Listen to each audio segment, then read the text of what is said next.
esta serie, conociendo los últimos tiempos, esta es creo que la 7ª o la 8ª conferencia. Dichosos los que están siguiendo esta serie.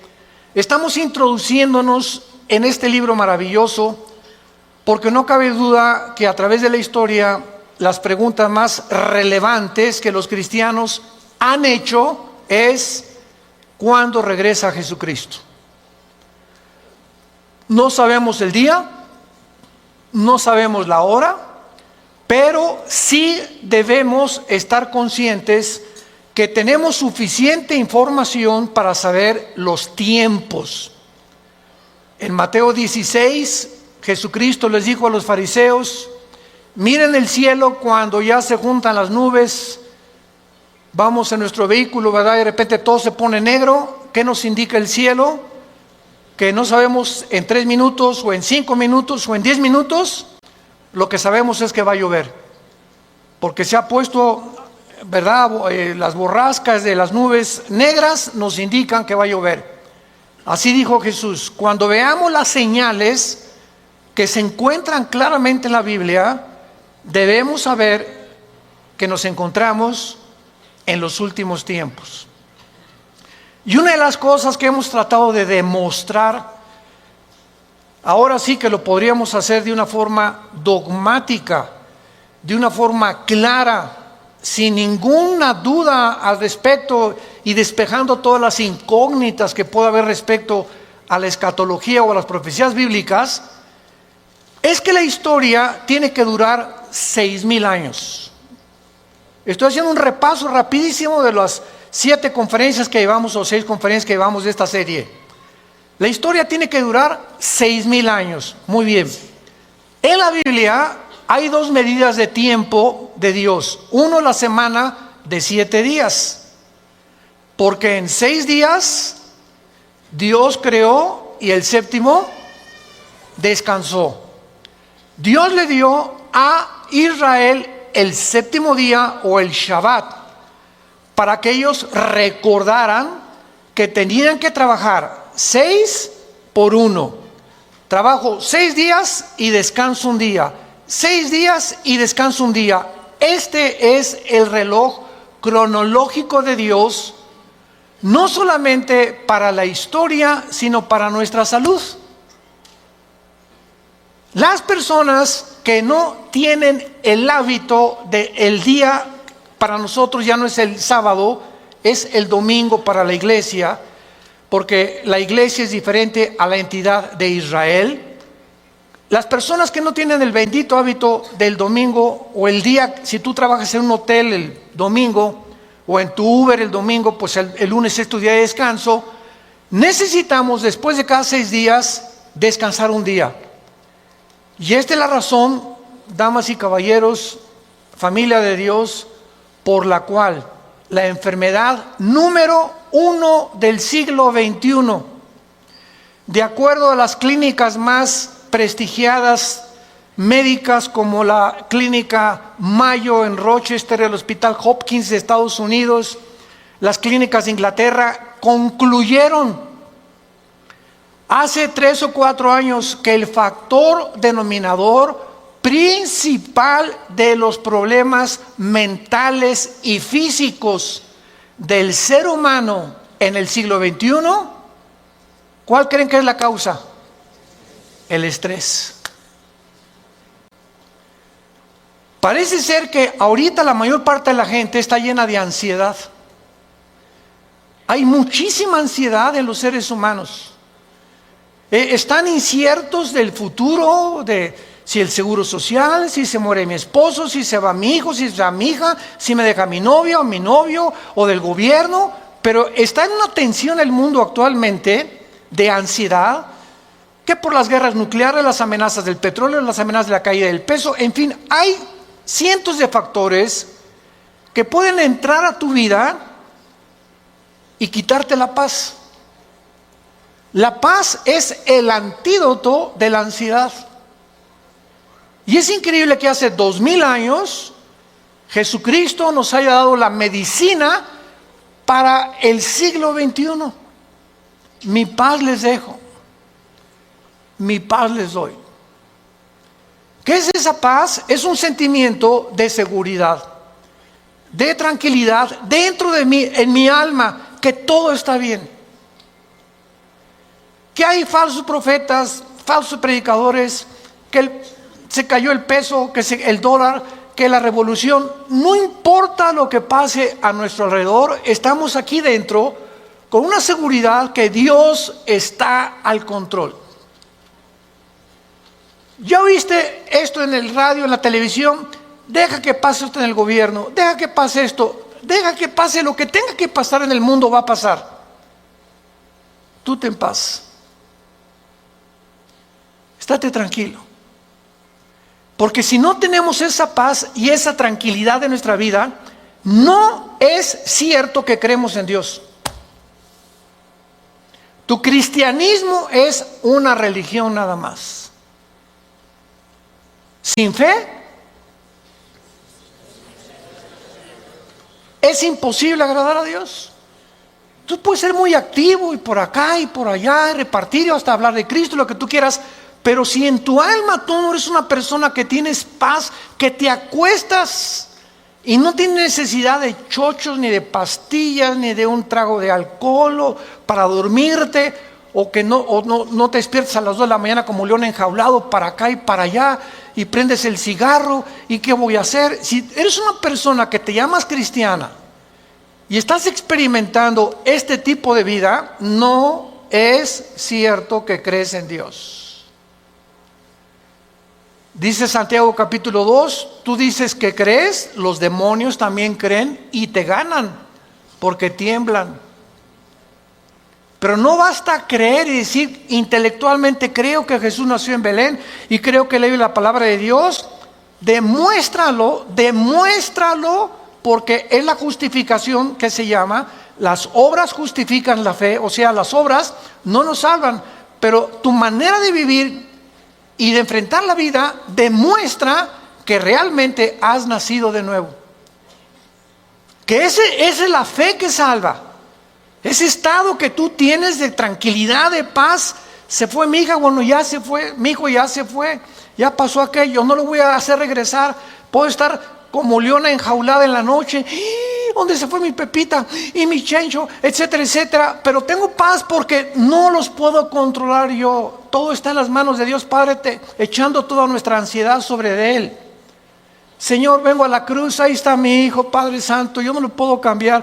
Mi matrimonio yo no lo puedo cambiar. Mi negocio yo no lo puedo cambiar. Señor, todo está bajo tu control. Yo quiero tener paz. La vida es bien corta y tenemos que estar tranquilos. Por nada estén afanosos. Es una orden en imperativo en el original, el gramatical griego. Por nada estés afanado. Es una orden del cielo.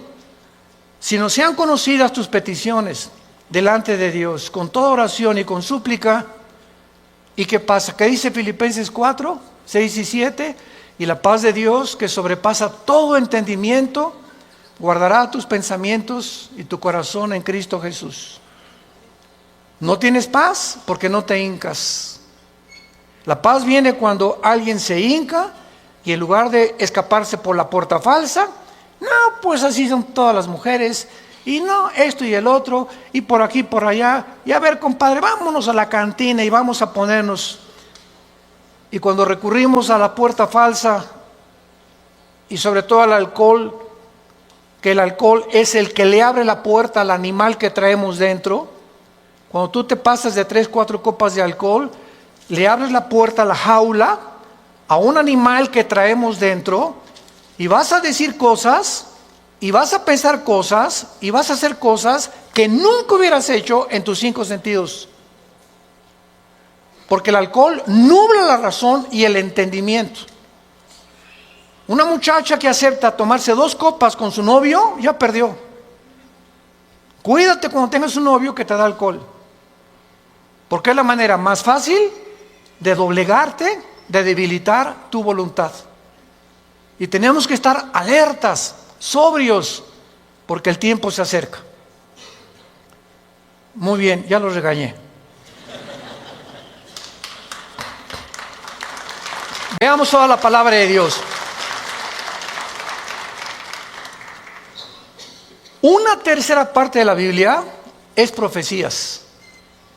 El 33% de la Biblia está compuesta de profecías bíblicas. Ahora, muy bien, hay dos eventos proféticos en la Biblia, dos principales eventos que van de la mano. Se van a sorprender de esto. Dos cosas proféticas, dos eventos proféticos. Uno ya sucedió, y porque ya sucedió, el otro tiene que suceder, porque los dos van de la mano. El primero es el renacimiento de Israel, el 14 de mayo de 1948. Es el primer evento profético que se tenía que cumplir para que se cumpliera el segundo evento profético, que es el más importante para todos nosotros, y me refiero al arrebatamiento de la iglesia, al rapto de la iglesia. Si Israel no hubiera regresado a su tierra en 1948, el rapto no podría suceder, porque para que sucediera el rapto, primero Israel tenía que estar en su tierra.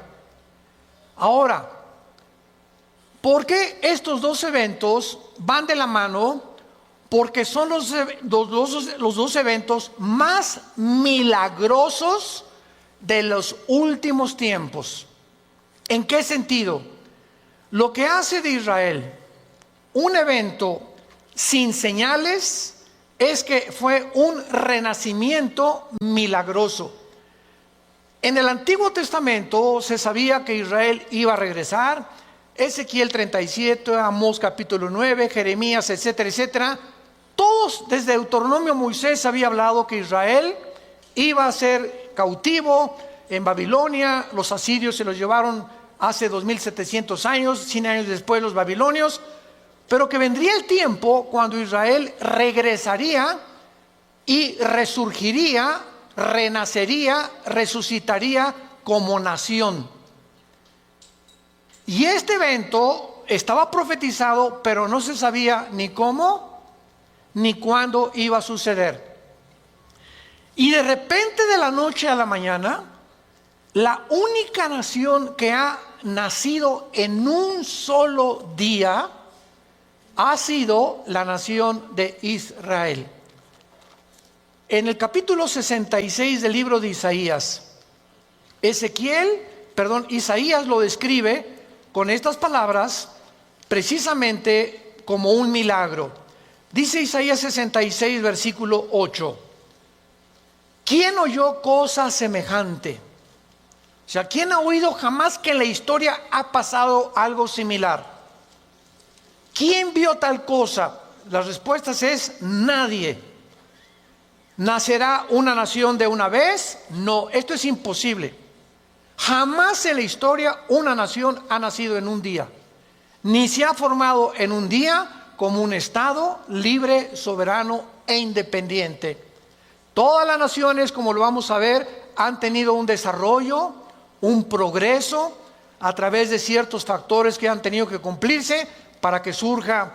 En México tuvimos la Revolución Mexicana y Pancho Villa en el norte, Emiliano Zapata en el sur, vino la confrontación, la muerte de Madero, etcétera, etcétera, Porfirio Díaz, y todos tenemos una historia hasta que por fin la república se hace una república, se convierte en un estado. Estados Unidos también tuvo su constitución, Thomas Jefferson, etcétera, etcétera.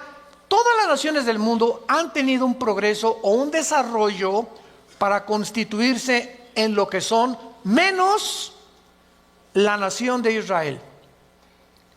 Y esto es a lo que nos confronta la Biblia. ¿Quién oyó cosa semejante? Un día o de una vez, pues en cuanto Sión estuvo de parto, dio a luz sus hijos.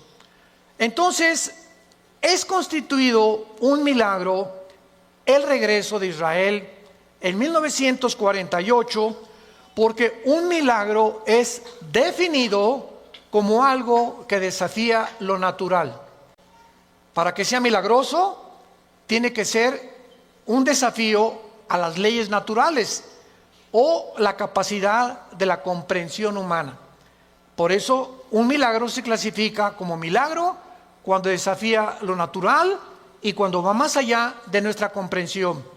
Israel fue un milagro que en un día se pudiera determinar que se constituyera en una nación. Ahora muy bien, lo que hace también de Israel un milagro es que ninguna otra nación jamás en la historia, número 2, ninguna otra nación en la historia jamás ha regresado a su tierra después de haber sido dispersada por más de una generación. Estamos compartiéndoles a todos ustedes, damas y caballeros y familia de Dios, cosas que tal vez nunca habías considerado. Están en la Biblia.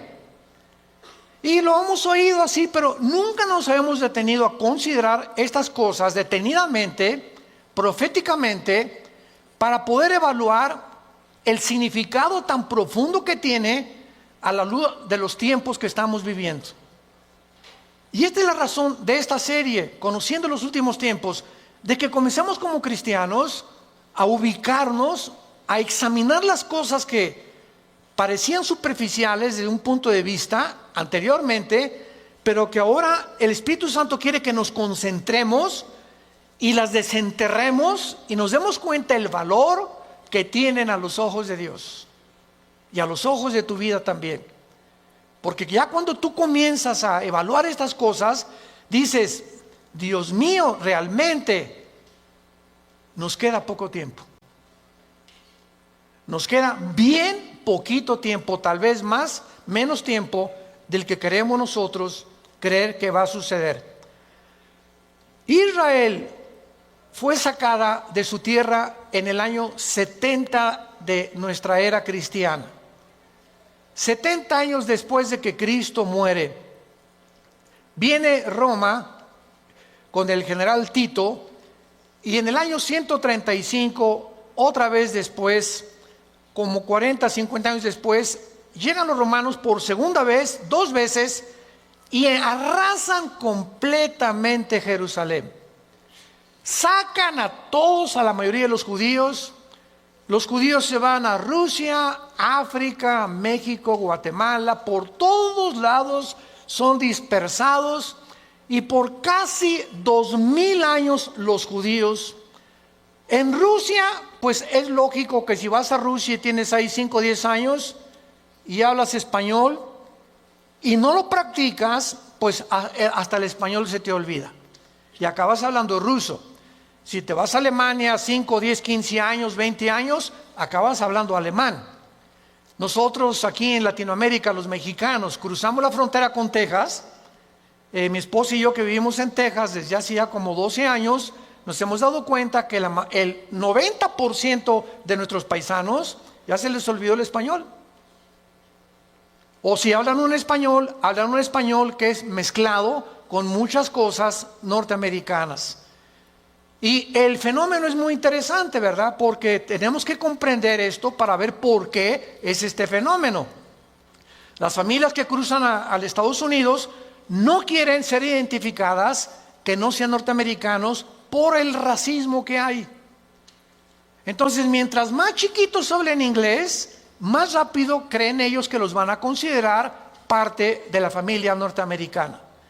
Y la familia norteamericana también todos son refugiados. Todos llegaron a Estados Unidos, alemanes, ingleses, franceses, italianos. No hay en Estados Unidos alguien que se llame verdaderamente norteamericano, porque los únicos ahora sí que norteamericanos son los apaches, los cherokees, los sioux, los indígenas que formaron y que pasaron por el estrecho de Bering de Asia y poblaron Estados Unidos, México, Centroamérica y Sudamérica.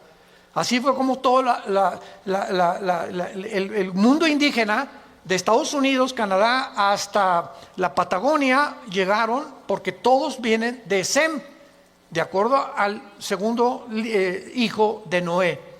Entonces, no quieren sentirse que son de otra nación y aprenden el español, lo que tú quieras y digas, y aprenden el inglés. Los judíos, 2000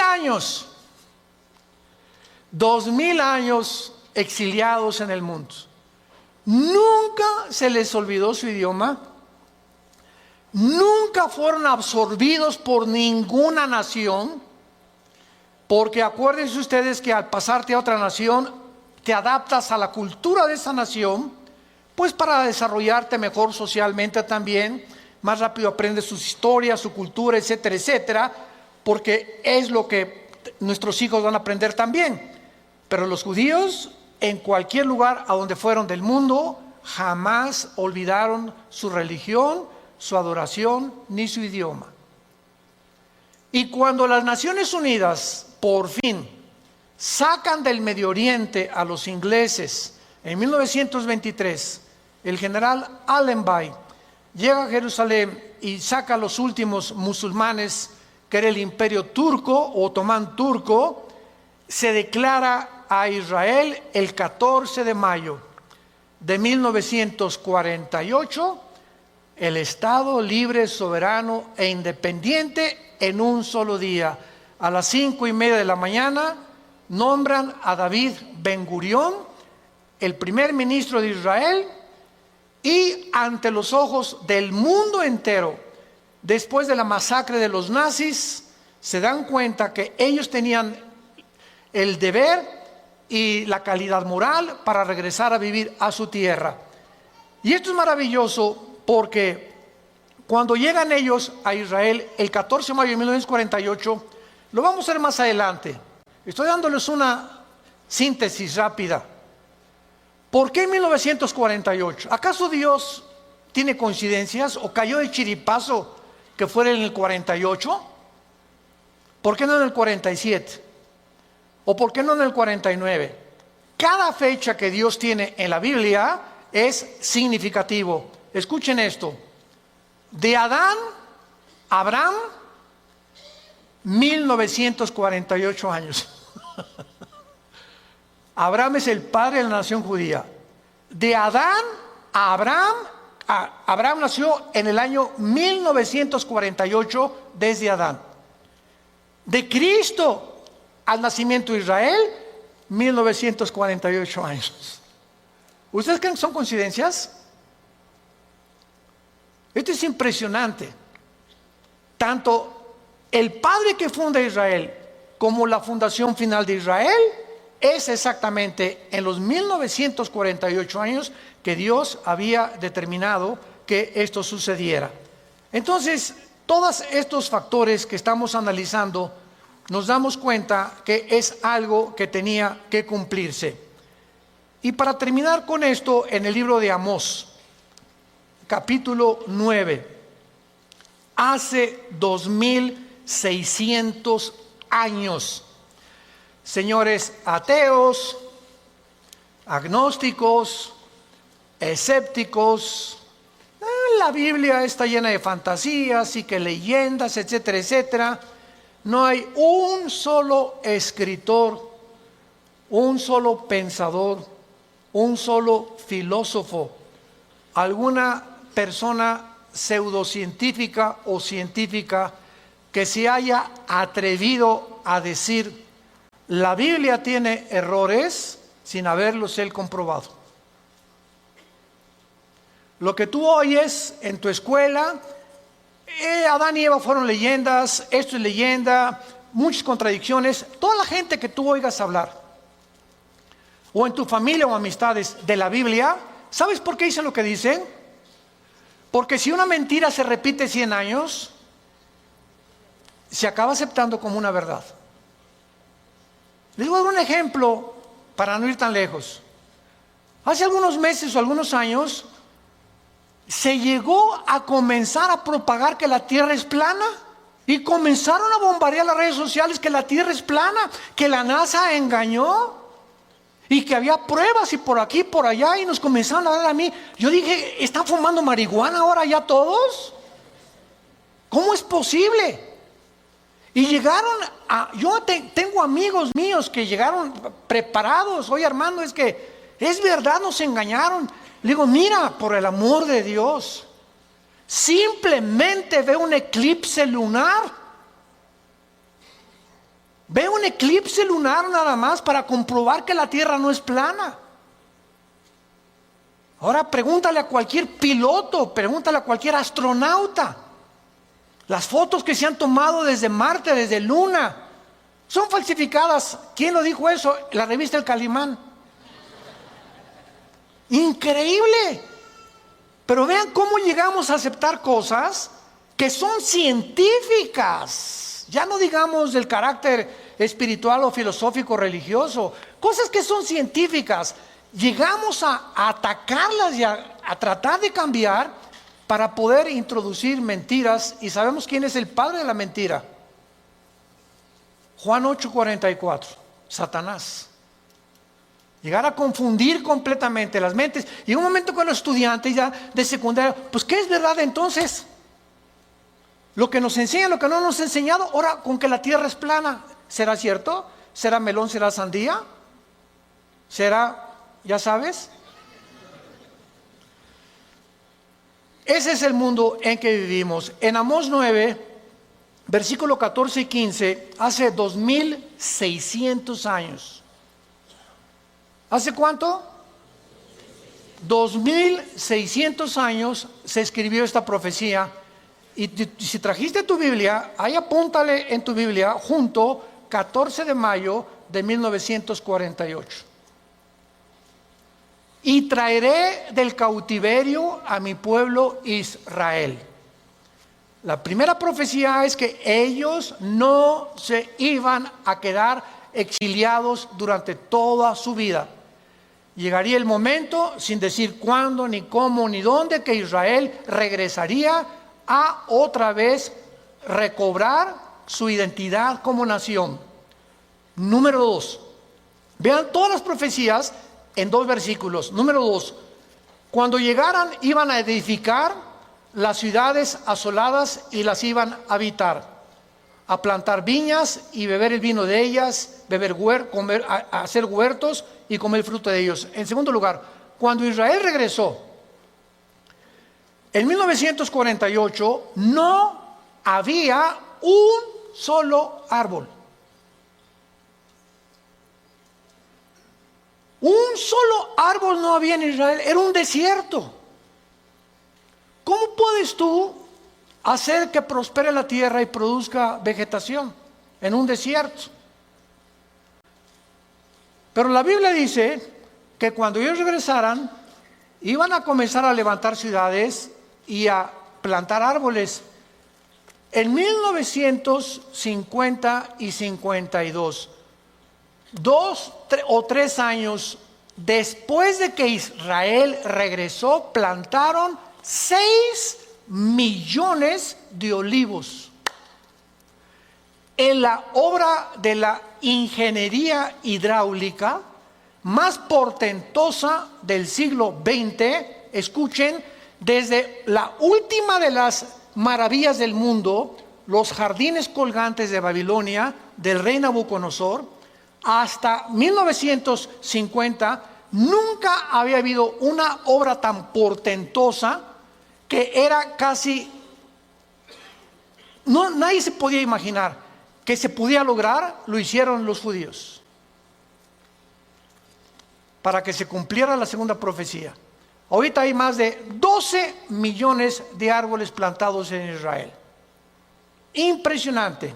Y en tercer lugar, pues los plantaré sobre su tierra y nunca más, yo lo tengo subrayado en mi Biblia, nunca más, desde que lleguen, serán arrancados de su tierra, porque yo se las di, dicho Jehová Dios tuyo. Cuando nosotros vemos la concentración de la Biblia de la nación de Israel, lo primero que mucha gente se pregunta es, ¿y por qué Israel? ¿Y por qué no México? ¿O por qué no Francia? ¿Qué son especiales los judíos? Ay, sí, ¿y por qué no los italianos? ¿O por qué no los rusos? Mira, simplemente Dios es soberano. A Él le dio la gana, es lo que significa la palabra soberano, escoger un puntito chiquito geográfico, porque si tú vas a un mapa, Israel es del tamaño del estado de Nueva Jersey, de Estados Unidos. Es un puntito insignificante en el Medio Oriente, donde Dios lo nombra en Ezequiel 5, versículo 5, el ombligo del mundo. La palabra que se dice Israel está en el Jerusalén, en el centro de la tierra. Esa palabra centro, en Ezequiel 5:5, es la palabra hebrea ombligo. Y ahí Dios concentra que sea el centro de todo lo que iba a pasar desde el principio hasta el final. ¿Con qué propósito? Para que todos nosotros los seres humanos pudiéramos concentrarnos en ese lugar geográfico desde el principio hasta el fin. Y ahorita los que vivimos la última generación, sepamos que Israel es el termómetro de Dios. Todo lo que vaya a suceder en el mundo tiene que suceder en Israel como señales de los últimos tiempos. Si queremos saber qué tan cerca estamos de los tiempos finales, pongamos atención en lo que ahorita está pasando en Israel. Ahora que vayamos en junio al viaje que vamos a hacer a Israel, vamos a tener mucho más tiempo de ver en cada lugar que vamos a visitar: Masada, el Mar Muerto, el Mar de Galilea, Haifa, Tel Aviv, etcétera, etcétera, la tumba de Cristo, el monte Gólgota. Vamos a ver, porque una cosa es que yo les predique desde aquí y otra cosa es que estés enfrente del lugar donde Jesús estuvo enterrado. Una cosa es que yo les diga, la batalla del Armagedón, Napoleón cuando llegó a Megiddo, que es el valle del Megiddo donde va a ser la tercera guerra mundial, Napoleón dijo, aquí se va a pelear la última guerra. Y una cosa es decir ahorita esto, y otra cosa es el Valle de Megiddo. Cuando lleguemos ahí, hay como unas plataformas, y cuando hablemos del Valle de Megiddo, con sus ojos los que vayan a ir, van a ver el Valle del Megiddo y van a decir, Dios mío, aquí yo ya no voy a estar. Aquí es donde la Biblia profetizó hace cientos de siglos que se desencadenaría el final de la historia del ser humano, cuando todas las naciones se vengan contra Israel. Es interesante que Dios haya dicho que nunca más iban a ser arrancados, porque a la media hora, a las 6 de la mañana del 15 de mayo, amaneció. El 14 de mayo, David Ben Gurión mandó por el radio, somos un estado libre, soberano, independiente. Se cumplía Amós, Ezequiel 37, 14, 15, etcétera, etcétera. Media hora después los atacan los árabes. 1957, 56-57, viene la Segunda Guerra de las naciones que los rodean, que son Libia al norte, Siria al norte, Irak, Jordania y Egipto. Son las naciones que hacen frontera con Israel. Los atacan y llega la famosa Guerra de los 6 días. 6 de junio de 1967. ¿Qué pasó el 6 de junio de 1967, que se conoce como la Guerra de los 6 días y que, de acuerdo a uno de los generales más sobresalientes de todo el siglo XX, porque cuando vemos la Primera Guerra Mundial, usaban todos sus rifles con bayoneta, ¿verdad? Y la Segunda Guerra Mundial, ya la bomba atómica, la desintegración del átomo fabricado por el elemento uranio 235, en 1952 la bomba de hidrógeno. Y cuando llegó la guerra del Golfo Pérsico, 1990-91, que Saddam Hussein, ¿se acuerdan?, invadió Kuwait, poniendo como pretexto que tenía una deuda de petróleo que no les habían pagado, que lo único que quería era apoderarse del petróleo y apoderarse del Medio Oriente. El papá Bush, el expresidente de papá del que pues fue presidente, organizó una coalición de 29 naciones para ir a sacar a Saddam Hussein de Kuwait. Y el general encargado de la organización de las 29 naciones que se formaron para sacar a Saddam Hussein de Kuwait se llamó el general Schwarzkopf. Este general, graduado de West Point, que es una academia en Estados Unidos, la más prestigiada para los militares, ya murió. Él escribió su libro, y cuando yo lo acabé de leer en la vida del general Schwarzkopf, él decía lo siguiente: yo admiraba a Napoleón, un general estratega tremendo, murió en la isla de Santa Elena. Por cierto, murió cristiano Napoleón Bonaparte, con la Biblia en la mano, en su pecho, y tenía leyendo el Evangelio de San Juan cuando Napoleón Bonaparte murió. Alejandro el Magno, dijo el general Schwarzkopf, las falanges de Alejandro el Magno, los griegos inventaron las lanzas altísimas, y entonces cuando venían los caballos, la caballería de Alejandro, las ponían así en el suelo y no los veían el ejército, y ya cuando venían las levantaban y se ensartaban en las lanzas, y se volvió invencible Alejandro el Magno con esta estrategia militar. Y el general Schwarzkopf dijo lo siguiente: ni Napoleón, ni Alejandro, ni Aníbal, ni ningún otro militar estratega de la historia he conocido que haya podido estar en una guerra como la de los 6 días. ¿Qué pasó en la guerra de los 6 días que se considera por el general Schwarzkopf y ahora en los libros de la milicia como uno de los milagros más grandes que ha habido de una confrontación en la historia humana? Fue lo siguiente: el 6 de junio de 1967, el presidente de Egipto, Abdel Nasser, junta al presidente de Jordania, al de Siria, al de Libia, en una reunión, al de Irak. Vamos a destruir a Israel. Somos 15 millones más que ellos, o 20 millones aproximadamente más que ellos. Ahorita les doy la proporción. Vamos a juntarnos, extirpemos este problema ya y echémoslos al mar Mediterráneo. Entonces se juntaron todas las naciones con frontera con Israel el 6 de junio, y el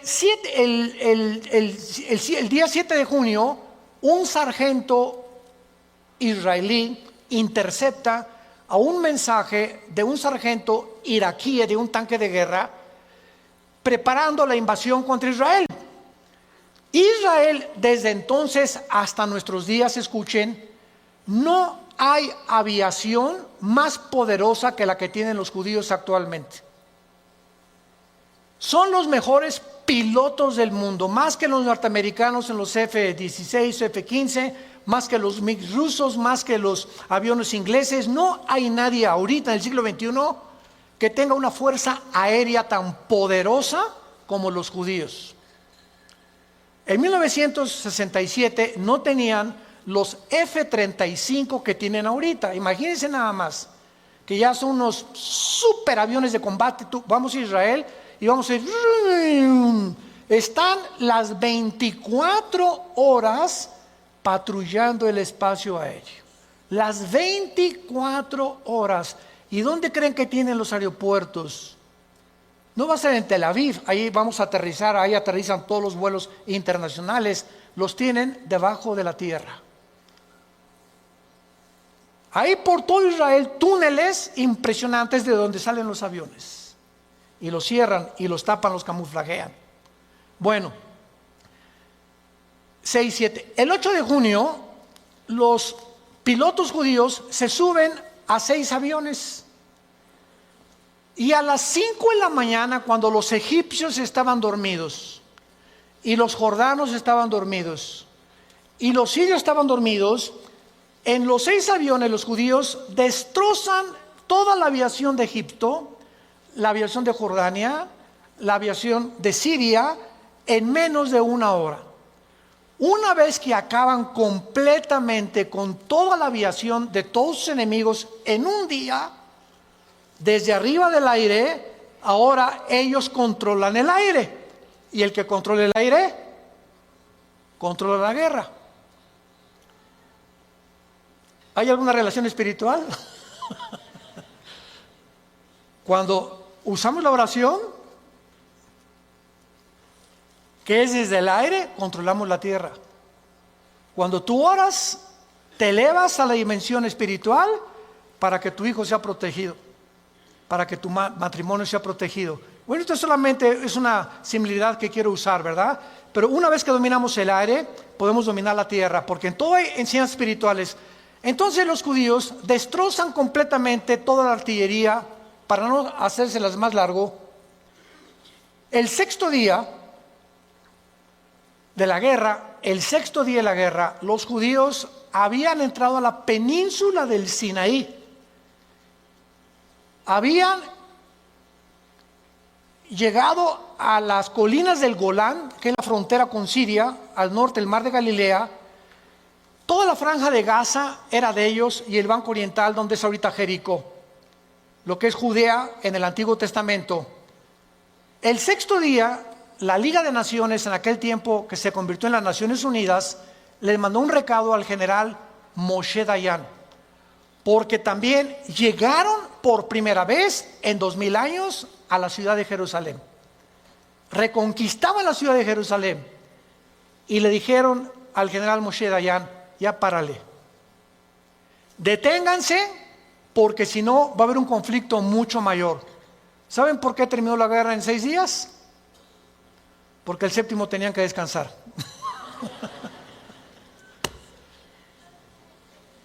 Increíble, ¿verdad? Bueno, la cuestión es la siguiente. Ya no vamos a buscar más cosas, pero nunca más serán arrancados. Desde que han llegado, han intentado sacarlos y no han podido. En la guerra de los 6 días, quiero dar el último ejemplo. Todos ustedes que les interesan las matemáticas, hay una ley que se conoce como la ley de las probabilidades. Y dentro de la ley de las probabilidades existía esta supuesta probabilidad. Ahorita somos aquí como 1000 personas, 1300 personas aproximadamente. ¿Qué pasaría si tendríamos 20 rifles? Y ahorita nos rodeara un ejército de 50,000 soldados. En la ley de las probabilidades, ¿cuántas tendríamos de salir vivos? 10 a la 12ª potencia. None, nada, nothing. 0 probabilidades. Son las mismas probabilidades que los judíos tuvieron en la guerra de los 6 días, cuando más de 22 millones de árabes los rodearon con aviones, infantería, artillería, ejército, y ellos no llegaban ni siquiera al 1,000,000 de personas. Ni las armas que tenían aquellos, ni la cantidad de aviones que tenían ellos. Por eso se considera, y se sigue considerando, nunca más serán arrancados, porque todo lo que sucede en ese punto geográfico del mundo es milagroso. Y después se levantó la Organización para la Liberación del Movimiento de Palestina por Yasser Arafat. No han podido. Después Irán levantó a un grupo llamado Hezbollah, que significa el partido de Dios, sostenido, y lo sigue sosteniendo Irán en el Líbano. Después se levantó otro grupo, Hamas. La palabra Hamas en el hebreo significa los violentos, en la franja de Gaza. Ahorita el presidente es Mahmoud Abbas, ahorita ahí, que son los que están mandando cohetes de los hospitales, etcétera, etcétera. Y hasta ahorita en el siglo XXI nos damos cuenta, Irán, que está convirtiéndose en el centro de las profecías ahorita, donde toda la atención ahorita volvió al mundo, y Estados Unidos mató al general Soleimán, etcétera, etcétera. Irán, ¿cómo irá a contestar? Estamos ante la Tercera Guerra Mundial. En las redes sociales nosotros publicamos un artículo donde yo dije: no es la Tercera Guerra Mundial, falta mucho para la Tercera Guerra Mundial. Expliqué por qué, ojalá que lo hayan leído, pero aquí lo pueden ustedes comprobar. Irán se convierte en el centro de la atracción del terrorismo internacional, y se convierte en la nación número 1 terrorista del mundo actualmente. Pero escuchen esto, qué ironía, al mismo tiempo que Irán está considerado la nación terrorista número 1 del mundo, es la nación donde más cristianos hay. Donde más rápido está creciendo el cristianismo en Irán. Y la segunda nación que más persigue a los cristianos después de Irán es la China. Y es la segunda nación en el mundo donde más rápido está creciendo la iglesia. Esos son los caminos y los pensamientos de Dios. ¿Necesitaremos acaso en México persecución nosotros también para poder crecer?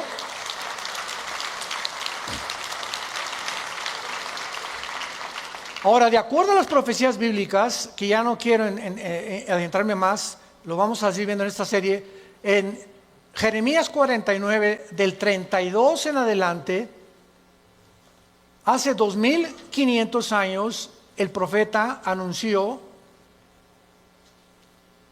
con una palabra que es y que se usa en Jeremías 49, del 32 en adelante, Elam. Elam. Llegando a tu casa hoy, vean ustedes qué increíble la Biblia. Busca un mapa de Irán. Irán tiene frontera con el Golfo Pérsico, con el estrecho de Hormuz, donde el 25% del petróleo de Kuwait, de Yemen y de Irak y de Irán atraviesan diariamente con más de 18 millones de barriles de petróleos para surtir a Europa y al occidente. Elam está juntito al Golfo Pérsico, casi al sureste de Irán, y es como si fuera Guadalajara, como si fuera Jalisco, como si fuera un estado, pero ahí en Elam hay una centrifugadora que se llama TANZ, que se conoce como TANZ en Irán, y es donde están fabricando la bomba atómica, aunque tiene 16 más. Pero esa profecía de Elam, que pertenece a la nación de Irán, como si fuera Jalisco dentro de México, ahí en Jeremías 49 se profetiza que va a ser destruida. Y hasta ahorita no ha sucedido esta profecía. Esto es impresionante.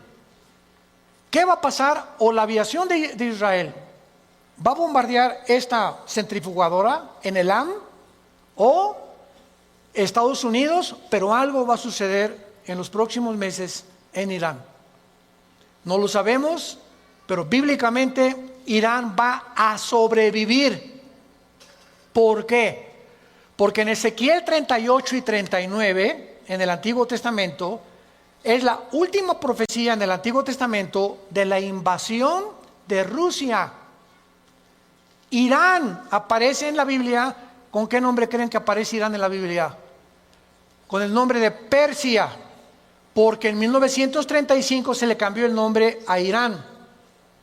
Y en 1979 el Ayatollah Khomeini le cambió el nombre de Irán a la República Islámica de Irán. Entonces, en la Biblia aparece con el nombre de Persia, porque en 1935 se le cambió el nombre de Irán. Pero en la Biblia, Rusia, Irán, Turquía, Argelia, junto a Libia, al norte de África, Libia, Sudán y otras naciones como Afganistán se van a unir a Rusia para invadir Israel. Entonces, si Persia, si Irán aparece en Ezequiel 38, versículo 4 al 6, como aliado de Rusia para invadir Israel, significa que ahora este bombardeo de la centrifugadora en Elam va a ser el principio o lo que desencadene una guerra en el Medio Oriente. Pero una guerra nuclear no la habrá hasta después. Van a ser guerras que van a afectar el petróleo, van a afectar muchas cosas. Va a haber otra guerra en el Salmo 83, que va a ser antes de Ezequiel 38, donde las naciones con frontera con Israel, árabes van a atacar a Israel. Israel va a ganar de acuerdo al Salmo 83. Después, ya que sean destruidos ellos, se junta a Rusia con las naciones musulmanas y el anticristo establece sus cuarteles generales en Irak. Irak se va a convertir en el centro del control del anticristo del Medio Oriente y de Europa.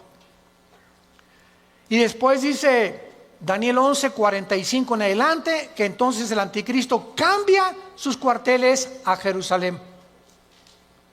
Cuando les permite a los judíos reconstruir su templo, entra a los 3 años y medio a violar el templo y se desata la batalla final del mundo, el Armagedón, donde varias naciones no están de acuerdo con el anticristo, se juntan ahí en el Megido, y antes de que Israel sea destruido, Jesucristo dice en Mateo 24:29 adelante, verán la señal del Hijo del Hombre viniendo en las nubes con todos nosotros, con gran poder y gloria, para establecer su reino milenial en este mundo. Y la pregunta es, ¿estás tú preparado para ese día? Nosotros ya no vamos a estar en la mayor parte de estas guerras, vamos a ver algunas, pero estamos en el principio de los dolores. Explosión volcán, se aventó el Popo, 100 tantas erupciones, fumarolas hace una semana, en Filipinas, otro volcán, y todo Australia, casi el 70% quemándose, California quemándose, inundaciones, tsunamis. 1 billón de animales murieron en Australia. 1 millón de animales han sido extinguidos actualmente en el mundo. Los incendios en el Amazonas, ¿qué está pasando en el mundo? Los climas ya no son climas, ya no hay primavera, verano, otoño, invierno. Santos de Dios, familia de Dios, abramos los ojos. Ya abre los ojos y ve la realidad del mundo que estamos viviendo, que son campanadas del cielo anunciándonos, vengo por ustedes. Me fui a preparar lugar para ustedes, pero les prometí que vendría por ustedes. Y no solamente se van a ir con Jesús aquellos que dijeron que creían en Él, porque dice Mateo 7, vendrán muchos diciéndome, y yo les diré, cuando me digan, echamos demonios, hablamos lenguas, hicimos milagros, le hacíamos a la gente, ¡uf!, y se caían al suelo, y tumbábamos a la gente, y les diré, nunca los conocí, porque el cristiano no es conocido por lo que hace, ni por los dones. El cristiano es conocido por el fruto. Los dones y los milagros se pueden imitar, pero el fruto del cristiano no se puede imitar. Y el primer fruto del cristiano es el amor, el gozo, la paz. ¿Tienes ese amor por tu familia, por tus hermanos en Cristo? ¿Tienes ese amor por la obra de Dios? Que crezca, que el evangelio sea predicado. ¿Tienes ese gozo en tu vida, levantarte contento? Aleluya, gloria a Dios. Jingle bells. Aunque no sea Navidad, que suenen los cascabeles. ¿Tienes esa paz en tu vida? Esa es la evidencia que eres hijo de Dios. Y estarás listo cuando Él venga por la novia y tengas tu lámpara llena de aceite y nos vayamos con Él. Te damos gracias por tu palabra en esta mañana, Señor. Soberano de los cielos y de la tierra, creador de todo lo que existe, porque todo lo que existe lo hiciste con un propósito, para que admiráramos tu creación y supiéramos que eres un Dios maravilloso. Hemos vencido al maligno. Mayor es el que está dentro de nosotros que el que está en el mundo. El mundo habla sus cosas y el mundo los oye. El que me oye, oye la voz de mi Hijo Jesucristo.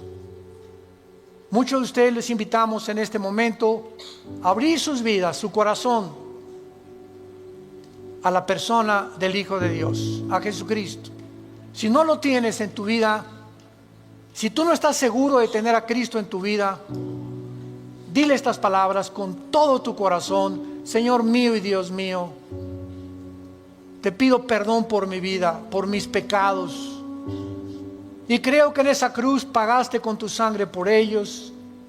Y te pido que en este instante entres, me laves, me perdones y me transformes en la persona que tú quieres que yo sea. Con ese poder en el Espíritu Santo que me darás, por el cual seré sellado hasta el fin y sabré que te pertenezco y que ahora te puedo llamar Padre Santo que estás en el cielo. En el nombre de Jesús. Amén.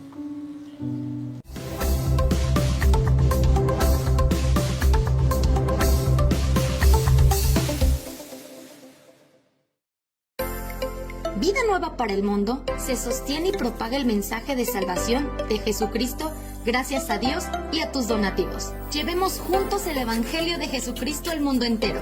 Realizamos eventos, seminarios, congresos y diferentes programas para dar a conocer el mensaje de salvación y el poder de nuestro Señor, transformando y edificando vidas de mujeres, hombres, niños alrededor del mundo. ¿Qué pasa cuando decides hacer tu donativo? Aunque no puedas llevar la palabra personalmente a todo el mundo, de esta forma lo estás haciendo. Con tus donativos o aportaciones, estás sembrando y formando parte de lo que Dios está haciendo en su obra. Estás ayudando a traer luz a la oscuridad, paz al conflicto y esperanza a los que no tienen ninguna. Dona desde México.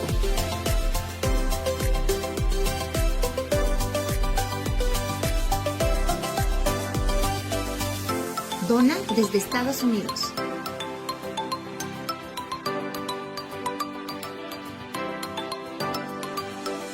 Para el resto de donaciones de otras partes del mundo, www.vidanuevaparelmundo.org.mx/dona. Estamos cumpliendo la gran comisión.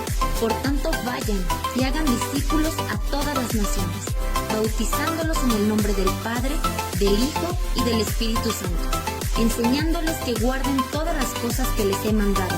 Y he aquí que yo estoy con ustedes todos los días hasta el fin del mundo.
Loving you alone feels so beautiful, and yet it hurts the most. You became my quiet sunrise, the dream I never dared to say. Every smile you gave so freely took my breath a little away. I held this love like fragile glass, so precious, soft and true. But every beat inside my heart was only reaching out to you.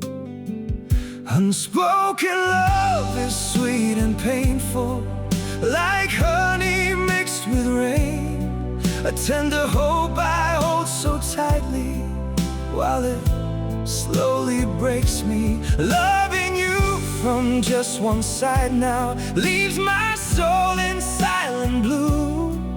'Cause the deeper that I fall alone, the lonelier I do.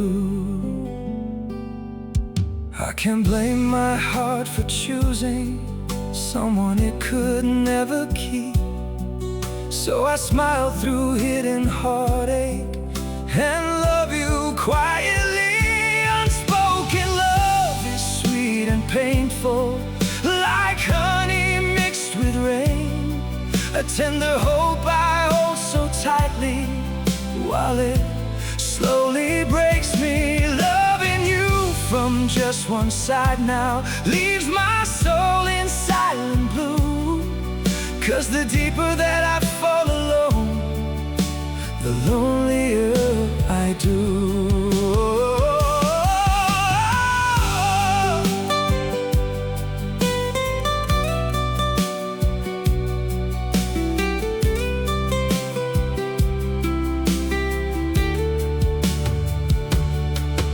Maybe loving you in silence is the closest I can stay, though it leaves behind a sorrow that may never fade away.